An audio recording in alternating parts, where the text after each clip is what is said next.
Assalamualaikum warahmatullahi wabarakatuh. Nama saya Novia Tolasana dari kelas PI 2B, NIM 2211041. Di sini saya akan memenuhi tugas mata kuliah teori belajar mengenai teori belajar konstruktivisme dan teori belajar humanisme dengan dosen pengampu Bapak Heru Nugraha, SPDI, MPDI. Yang pertama, mengenai pengertian teori belajar konstruktivisme dan teori belajar humanisme. Yang kedua, mengenai karakteristik teori belajar konstruktivisme dan karakteristik teori belajar humanisme. Dan yang ketiga, mengenai prinsip teori belajar konstruktivisme dan teori belajar humanisme. Nah, yang pertama, mengenai pengertian teori belajar konstruktivisme. Teori belajar konstruktivisme adalah teori yang disesuaikan dengan kemampuan peserta didik tersebut, biasanya dengan diadakannya tes terlebih dahulu. Teori belajar konstruktivisme merupakan teori belajar yang bertujuan untuk membangun pengetahuan secara individual dan pengetahuan tersebut dibangun dalam proses berpikir. Teori konstruktivisme, teori ini disesuaikan dengan kemampuan anak atau peserta didik tersebut, yaitu seperti dengan diadakannya pengetesan terlebih dahulu, misalnya tes psikotes atau tes lainnya. Dengan adanya tes tersebut, kita dapat mengetahui pengetahuan sejauh mana sih batas kemampuan peserta didik tersebut. Kemudian, setelah kita mengetahui sejauh mana batas kemampuan anak didik tersebut, kita dapat mengelompokkan sesuai dengan batas kemampuan anak tersebut. Lalu disesuaikan pembelajarannya dengan batas kemampuan masing-masing peserta didik, sehingga kita dapat melihat sejauh mana sih perubahan peserta didik. Nah, jadi tugas guru yaitu membuat anak didik menjadi kreatif. Contohnya, misalkan sedang terjadi pembelajaran di dalam suatu kelas, sedang membahas mengenai sistem pernapasan. Ketika guru bertanya mengenai cara bernapas pada manusia, apa sih yang dimaksud dengan bernapas? Lalu murid menjawab dan guru memberikan dugaan jawabannya harus dengan dipraktikkan. Nah, sehingga si murid tersebut menjawab pertanyaan dari guru tersebut dengan cara mempraktekannya, yaitu dengan cara menghirup oksigen, yaitu dengan cara menarik napas, dan mengeluarkan karbon dioksida dengan cara mengeluarkan napas. Yang selanjutnya mengenai pengertian teori belajar humanisme.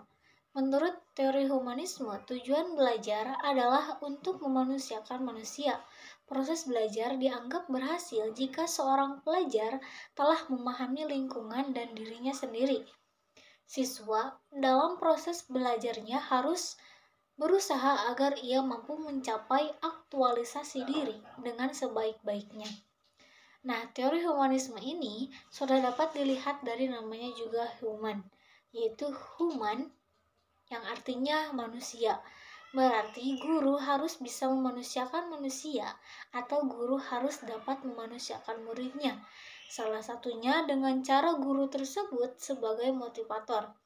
Seperti guru selalu memberikan motivasi kepada muridnya baik mengenai pembelajaran maupun di luar materi pembelajaran, baik itu sebelum atau setelah pembelajaran, sampai salah satu muridnya merasa nyaman terhadap guru tersebut. Berarti guru tersebut sudah berhasil menjadi motivator. Di sini juga guru tersebut telah berhasil menerapkan teori belajar humanisme, yaitu guru telah berhasil memanusiakan manusia atau memanusiakan muridnya. Yang kedua, mengenai karakteristik teori belajar konstruktivisme dan karakteristik teori belajar humanisme. Karakteristik teori belajar konstruktivisme yaitu yang pertama ada belajar aktif. Maksud belajar aktif yaitu peserta didik juga harus bisa berinteraksi dengan pendidik dan tidak malu untuk bertanya atau juga tidak takut salah dalam menjawab apabila oleh pendidik diberi persoalan atau permasalahan atau soal. Yang kedua, aktivitas belajar harus menarik dan menantang. Yang ketiga, siswa harus mampu merefleksikan pengetahuan yang sedang dipelajari. Selanjutnya, karakteristik teori belajar humanisme, yaitu adanya proses memanusiakan manusia, yaitu guru harus dapat memanusiakan muridnya. Pembelajaran humanisme dianggap berhasil apabila siswa merasa senang, siswa berinisiatif untuk belajar. Yang ketiga, siswa mengalami perubahan dalam pola pikir. Materi yang terakhir yaitu mengenai prinsip teori belajar konstruktivisme dan prinsip teori belajar humanisme. Prinsip teori belajar konstruktivisme yang pertama yaitu pengetahuan dibangun oleh peserta didik itu sendiri, baik secara individu maupun sosial. Yang kedua, pengetahuan tidak dapat dipindahkan dari guru kepada murid, kecuali hanya dengan keaktifan murid sendiri untuk menalar. Yang ketiga, murid aktif mengonstruksi terus-menerus. Selanjutnya ada prinsip teori humanisme. Prinsip teori humanisme menurut Carl Roger harus mencakup beberapa hal, yaitu hasrat atau kemauan untuk belajar, belajar yang berarti belajar tanpa ancaman, belajar harus inisiatif sendiri, serta belajar dan perubahan. Sekian yang dapat saya sampaikan. Mohon maaf apabila terdapat kesalahan dalam materi yang saya sampaikan. Wassalamualaikum warahmatullahi wabarakatuh.